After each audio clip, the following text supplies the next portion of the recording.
जय हिंद दोस्तों, नमस्कार। डेली रीड बुक में आप सभी का स्वागत है। आज हम लोग टेस्ट पेपर 4 का प्रैक्टिस करेंगे। इसमें कुल 34 प्रश्न हैं। 34 प्रश्न में से आपको कितना प्रश्न सही होता है कमेंट बॉक्स में ज़रूर लिखिएगा। खुद से ट्राई करने की कोशिश कीजिए और आपकी तैयारी किस तरह से है वो परखने की कोशिश कीजिए और उस तरह से आप अपने मेहनत को बढ़ा सकते हैं, रिवाइज अधिक से अधिक कर सकते हैं। तो चलिए स्टार्ट करते हैं। और 34 में से आपको कितना सही होता है कमेंट बॉक्स में ज़रूर लिखिएगा। अगर 30 सही होता है तो आप परफेक्ट हैं, अगर 25 सही होता है तो ठीक ठाक है, अगर 20 सही होता है तो मेहनत थोड़ा ज़्यादा करने की आवश्यकता है। तो चलिए स्टार्ट करते हैं। पहला प्रश्न, ये टेस्ट पेपर चौथा है यानी 4। इससे पहले 3 टेस्ट पेपर का हम प्रैक्टिस कर चुके हैं। तो अगर आप नहीं देखा है तो आई बटन पर जाके क्लिक कर सके वहाँ देख सकते हैं, और वीडियो के डिस्क्रिप्शन में भी इसका प्लेलिस्ट दिया हुआ है, वहाँ से भी आप प्रैक्टिस कर सकते हैं। तो चलिए स्टार्ट करते हैं और इसी के साथ हम कुल मिलाकर 60 पेपर का प्रैक्टिस करेंगे। पहला प्रश्न है, उत्तल दर्पण द्वारा बना प्रतिबिंब ऑप्शन है वास्तविक तथा सीधा होता है, ऑप्शन बी वास्तविक तथा उल्टा होता है, काल्पनिक तथा सीधा होता है, या काल्पनिक तथा उल्टा होता है। तो इसका सही जवाब होगा ऑप्शन सी यानी काल्पनिक तथा सीधा होता है। नेक्स्ट प्रश्न है, गोलीय दर्पण की फोकस दूरी उसकी वक्रता त्रिज्या की ऑप्शन है आधी होती है या दोगुनी होती है, सी तिगुनी होती है, या चौथाई होती है। तो इसका सही जवाब होगा ऑप्शन ए यानी आधी होती है। गोलीय दर्पण की फोकस दूरी उसकी वक्रता त्रिज्या की आधी होती है। ऑप्शन ए सही है। सब आसान प्रश्न है और एग्जाम में यही प्रश्न बार बार पूछे जाते हैं। नेक्स्ट प्रश्न है क्वेश्चन नंबर 3, हजामत बनाने के लिए किस दर्पण का व्यवहार किया जाता है? ऑप्शन है उत्तल दर्पण, अवतल दर्पण, समतल दर्पण, या गोलीय दर्पण। हजामत बनाने के लिए किस दर्पण का व्यवहार किया जाता है? इसका सही जवाब होगा ऑप्शन बी यानी अवतल दर्पण। अवतल दर्पण का इस्तेमाल किया जाता है हजामत यानी दाढ़ी बनाने के लिए। द्रव का आपेक्षिक घनत्व मापा जाता है, किसमें मापा जाता है? ऑप्शन है हाइड्रोमीटर से, रेन गेज से, या ओडोमीटर से। द्रव का आपेक्षिक घनत्व किससे मापा जाता है? इस प्रश्न का सही जवाब होगा ऑप्शन बी यानी हाइड्रोमीटर से। चलिए नेक्स्ट प्रश्न है, दूध की शुद्धता किस यंत्र से मापी जाती है? ऑप्शन है लैक्टोमीटर, बी फैदोमीटर, सी हाइग्रोमीटर, या टेकोमीटर। तो इसका सही जवाब होगा ऑप्शन ए यानी लैक्टोमीटर। दूध की शुद्धता लैक्टोमीटर यंत्र से मापा जाता है। अगला प्रश्न है, मोटर गाड़ी के चालक के सामने लगा रहता है। ऑप्शन है उत्तल दर्पण, अवतल दर्पण, समतल दर्पण, या एक लेंस। तो इस प्रश्न का सही जवाब होगा ऑप्शन ए यानी उत्तल दर्पण। मोटर गाड़ी के चालक के सामने उत्तल दर्पण लगा रहता है। अगला प्रश्न है क्वेश्चन नंबर 7, फोटोग्राफिक कैमरे का अभिदिशक होता है। ऑप्शन है अवतल लेंस, उत्तल लेंस, उत्तल दर्पण, या अवतल लेंस। तो इस प्रश्न का सही जवाब होगा ऑप्शन बी यानी उत्तल लेंस। फोटोग्राफिक कैमरे का अभिदिशक उत्तल लेंस का बना होता है। अगला प्रश्न है क्वेश्चन नंबर 8, पानी में हवा का बुलबुला किस तरह कार्य करता है? ऑप्शन है उत्तल दर्पण, अवतल दर्पण, सी उत्तल लेंस, या डी अवतल लेंस। तो इस प्रश्न का सही जवाब होगा ऑप्शन डी यानी अवतल लेंस की भांति। पानी में हवा का बुलबुला किस तरह कार्य करता है? अवतल लेंस की तरह कार्य करता है। क्वेश्चन नंबर 9, वायुमंडल की आर्द्रता मापी जाती है। ऑप्शन है हाइग्रोमीटर से, हाइड्रोमीटर से, बैरोमीटर से, या अल्टीमीटर से। तो इस प्रश्न का सही जवाब होगा ऑप्शन ए यानी हाइग्रोमीटर से। वायुमंडल की आर्द्रता हाइग्रोमीटर से मापी जाती है। भूकंप मापी यंत्र है? भूकंप मापी यंत्र हैं सिस्मोग्राफ, कार्डियोग्राफ, स्ट्रोबोस्कोप या डिक्टाफोन। तो इस प्रश्न का सही जवाब होगा सिस्मोग्राफ। भूकंप मापी यंत्र सिस्मोग्राफ भूकंप मापी यंत्र है। नेक्स्ट प्रश्न है, ध्वनि की तीव्रता मापी जाती है? ऑप्शन है ए डेसिबल, बी तरंग में, सी आवृत्ति में या डी श्रव्य तरंग में। ध्वनि की तीव्रता किस में मापी जाती है? तो इसका सही जवाब होगा डेसिबल में।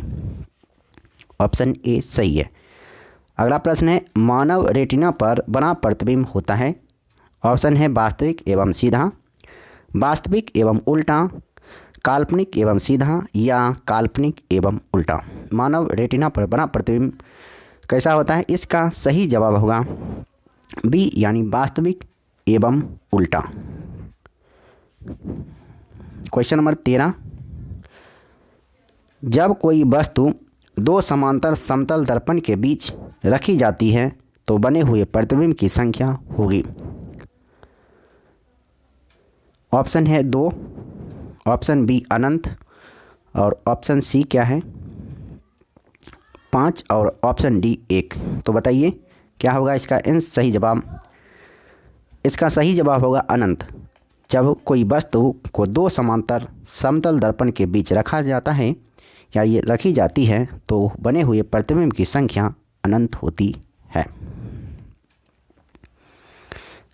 नेक्स्ट प्रश्न है क्वेश्चन नंबर 14, हृदय की गति सुनने के लिए किस यंत्र का प्रयोग किया जाता है? ऑप्शन है गायरोस्कोप, सेक्सटेंट, स्टेथोस्कोप या स्ट्रोबोस्कोप। इसका सही जवाब होगा ऑप्शन सी स्टेथोस्कोप, जिसे आला कहते हैं। हृदय की गति सुनने के लिए किस यंत्र का उपयोग किया जाता है? स्टेथोस्कोप। क्वेश्चन नंबर 15, वायुमंडलीय दाब की माप की जाती है? ऑप्शन है लैक्टोमीटर से, ऑप्शन बी मैनोमीटर से, ऑप्शन सी ओडोमीटर से या ऑप्शन डी बैरोमीटर से। वायुमंडलीय दाब की माप कैसे की जाती है? इसका सही जवाब होगा बैरोमीटर से। ऑप्शन डी सही है। क्वेश्चन नंबर 16, सरल सूक्ष्मदर्शी में वस्तु को रखा जाता है? ऑप्शन है लेंस और वक्रता केंद्र के बीच, ऑप्शन बी फोकस के बाहर, सी वक्रता केंद्र पर या डी अनंत पर। इसका सही जवाब होगा ऑप्शन ए लेंस और प्रकाश केंद्र के बीच। ऑप्शन ए सही है। क्वेश्चन नंबर 17, वनस्पति तेल से कृत्रिम घी बनाने में किस उत्प्रेरक का प्रयोग किया जाता है? ऑप्शन है प्लेटिनम चूर्ण, ऑप्शन बी लौह चूर्ण, ऑप्शन सी निकिल या ऑप्शन डी गर्म एल्यूमिना। इसका सही जवाब होगा ऑप्शन सी यानी निकिल। वनस्पति तेलों से कृत्रिम घी बनाने में निकिल का प्रयोग किया जाता है। अमोनिया गैस बनाने की हैबर विधि में किस उत्प्रेरक का प्रयोग किया जाता है? ऑप्शन है लौह चूर्ण, option B cupric chloride, option C platinum चूर्ण या ऑप्शन डी निकिल। इस प्रश्न का सही जवाब होगा ऑप्शन ए यानी लौह चूर्ण। अमोनिया गैस बनाने की हैबर विधि में लौह चूर्ण का प्रयोग किया जाता है उत्प्रेरक के रूप में। क्वेश्चन नंबर 19 है, अवतल दर्पण में वस्तु का प्रतिबिंब दर्पण के पीछे काल्पनिक, सीधा तथा वस्तु से बड़ा बनता है जब वस्तु होती है। ऑप्शन है अनंत पर, ऑप्शन बी फोकस पर, ऑप्शन सी ध्रुव पर या ऑप्शन डी फोकस और ध्रुव के बीच। तो इस प्रश्न का सही जवाब होगा ऑप्शन डी यानी फोकस और ध्रुव के बीच। अगला प्रश्न है क्वेश्चन नंबर 20। अगर आपको लग रहा है कि क्वेश्चन थोड़ा स्लो पढ़ा रहे हैं या स्लो वीडियो चल रहा है तो वीडियो को स्पीड करके आप टेस्ट दे सकते हैं। चलिए, रक्त का दाब, क्वेश्चन नंबर 20 है, रक्त का दाब किस यंत्र से मापा जाता है? रक्त का दाब किस यंत्र से मापा जाता है? ऑप्शन है पायरोमीटर, स्फिग्मोमैनोमीटर, सी गैल्वेनोमीटर या डी एनीमोमीटर। रक्त का दाब किस यंत्र से मापा जाता है? इस प्रश्न का सही जवाब होगा स्फिग्मोमैनोमीटर। क्वेश्चन नंबर 21 है, ट्रांसफार्मर का क्रोड बना होता है। ऑप्शन ए है नरम लोहा का, ऑप्शन बी निकेल का, ऑप्शन सी तांबा का, ऑप्शन डी स्टेनलेस स्टील का। ट्रांसफार्मर का क्रोड किससे बना होता है? इस प्रश्न का सही जवाब होगा ऑप्शन ए यानी नरम लोहा का। ट्रांसफार्मर का क्रोड नरम लोहा का बना होता है। ट्रांसफार्मर किस सिद्धांत पर आधारित है? ऑप्शन है चुंबकीय प्रेरण के सिद्धांत पर, विद्युत चुंबकीय प्रेरण के नियम पर, सी और स्वप्रेरण के सिद्धांत पर या डी इनमें से कोई नहीं। तो इस प्रश्न का सही जवाब होगा ऑप्शन बी यानी विद्युत चुंबकीय प्रेरण के नियम पर यह बना होता है ट्रांसफार्मर। अगला प्रश्न है क्वेश्चन नंबर 23, ट्रांसफार्मर प्रयुक्त होता है। ऑप्शन है एसी को डीसी में बदलने के लिए, डीसी को एसी में बदलने के लिए, सी डीसी वोल्टेज को उपचयन या अपचयन करने के लिए या एसी वोल्टेज को उपचयन या अपचयन करने के लिए। तो इस प्रश्न का सही जवाब होगा ऑप्शन डी यानी एसी वोल्टेज को उपचयन या अपचयन करने के लिए। ऑप्शन डी सही है। अगला प्रश्न है, व्हीट स्टोन ब्रिज का व्यवहार किसे मापने में किया जाता है? ऑप्शन ए है विद्युत वाहक बल, जिसे इलेक्ट्रोमोटिव फोर्स कहते हैं। उसके बाद है धारा। अगला ऑप्शन है प्रतिरोध या डी आवेश। तो इस प्रश्न का सही जवाब होगा ऑप्शन सी यानी प्रतिरोध। व्हीट स्टोन ब्रिज का उपयोग प्रतिरोध मापने के लिए किया जाता है। पानी के अंदर ध्वनि सुनने का यंत्र कहलाता है। ऑप्शन है ऑडियोमीटर, ऑप्शन बी ऑडियोफोन और ऑप्शन सी हाइड्रोमीटर या ऑप्शन डी हाइड्रोफोन। तो इस प्रश्न का सही जवाब होगा ऑप्शन डी यानी हाइड्रोफोन। पानी के अंदर ध्वनि सुनने का यंत्र कहलाता है हाइड्रोफोन। अगला प्रश्न है, लाउड स्पीकर में ऊर्जा परिवर्तन होता है। ऑप्शन है ध्वनि से यांत्रिक एवं यांत्रिक से विद्युत ऊर्जा में, ऑप्शन बी विद्युत से यांत्रिक एवं यांत्रिक से ध्वनि ऊर्जा में, ऑप्शन सी ध्वनि से विद्युत एवं विद्युत से ध्वनि ऊर्जा में या ऑप्शन डी यांत्रिक से ध्वनि ऊर्जा में। लाउड स्पीकर में ऊर्जा परिवर्तन कैसे होता है? तो इसका सही जवाब होगा ऑप्शन बी यानी विद्युत से यांत्रिक एवं यांत्रिक से ध्वनि ऊर्जा में। क्वेश्चन नंबर 27 निम्नलिखित में से किस यंत्र में यांत्रिक ऊर्जा विद्युत ऊर्जा में परिवर्तित होती है? ऑप्शन है transformer, option B motor, option C विद्युत मापी या डायनेमो। तो इस प्रश्न का सही जवाब क्या होगा जल्दी बताइए। इसका सही जवाब होगा ऑप्शन डी यानी डायनेमो। निम्नलिखित में से किस यंत्र को यांत्रिक ऊर्जा विद्युत ऊर्जा में परिवर्तित करती है? तो डायनेमो यांत्रिक ऊर्जा को विद्युत ऊर्जा में परिवर्तित करती है। निम्नलिखित में से कौन सी युक्ति विद्युत ऊर्जा को यांत्रिक ऊर्जा में परिवर्तित करता है? ऑप्शन है dynamo, option B transformer, option C विद्युत मोटर या ऑप्शन डी इंडक्टर। तो इस प्रश्न का सही जवाब होगा ऑप्शन सी यानी विद्युत मोटर। विद्युत मोटर विद्युत ऊर्जा को यांत्रिक ऊर्जा में परिवर्तित करता है।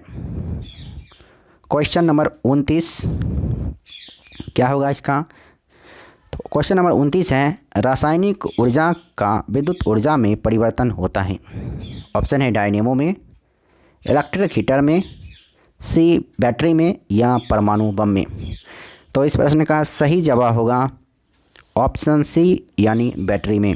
रासायनिक ऊर्जा का विद्युत ऊर्जा में परिवर्तन बैटरी में होता है। क्वेश्चन नंबर 30, रेक्टिफायर का प्रयोग किया जाता है। ऑप्शन है उच्च वोल्टेज को निम्न वोल्टेज में बदलने के लिए, निम्न वोल्टेज को उच्च वोल्टेज में बदलने के लिए या सी डीसी को एसी में बदलने के लिए या एसी को डीसी में बदलने के लिए। तो इस प्रश्न का सही जवाब होगा ऑप्शन डी, एसी को डीसी में बदलने के लिए रेक्टिफायर का प्रयोग किया जाता है। क्वेश्चन नंबर 31, ट्रांसफार्मर का प्रयोग किया जाता है। ट्रांसफार्मर का प्रयोग क्यों किया जाता है? तो ऑप्शन है केवल एसी में, केवल डीसी में, सी एसी और डीसी दोनों में, या डी इनमें से कोई नहीं। तो इस प्रश्न का सही जवाब होगा केवल एसी में। ट्रांसफार्मर का प्रयोग केवल एसी में किया जाता है। टेलीफोन लाइन में प्रवाहित ऊर्जा है। ऑप्शन है ध्वनि ऊर्जा, ऑप्शन बी विद्युत ऊर्जा, ऑप्शन सी रेडियो ऊर्जा, या ऑप्शन डी यांत्रिक ऊर्जा। टेलीफोन लाइन में प्रवाहित ऊर्जा कौन सी ऊर्जा है? तो इस प्रश्न का सही जवाब होगा विद्युत ऊर्जा। क्वेश्चन नंबर 33 और उसके बाद आएगा 34। शुष्क सेल में किस तरह की ऊर्जा निहित होती है? शुष्क सेल में किस तरह की ऊर्जा निहित होती है? इस प्रश्न का सही जवाब क्या होगा? ऑप्शन है यांत्रिक, ऑप्शन बी विद्युत, ऑप्शन सी रासायनिक, या ऑप्शन डी ताप। तो इस प्रश्न का सही जवाब होगा ऑप्शन सी यानी रासायनिक। शुष्क सेल में रासायनिक ऊर्जा निहित होती है। अब है क्वेश्चन नंबर 34 यानी लास्ट प्रश्न। कौन सा यंत्र उच्च एसी वोल्टेज को निम्न एसी वोल्टेज में या निम्न एसी वोल्टेज को उच्च एसी वोल्टेज में बदलता है?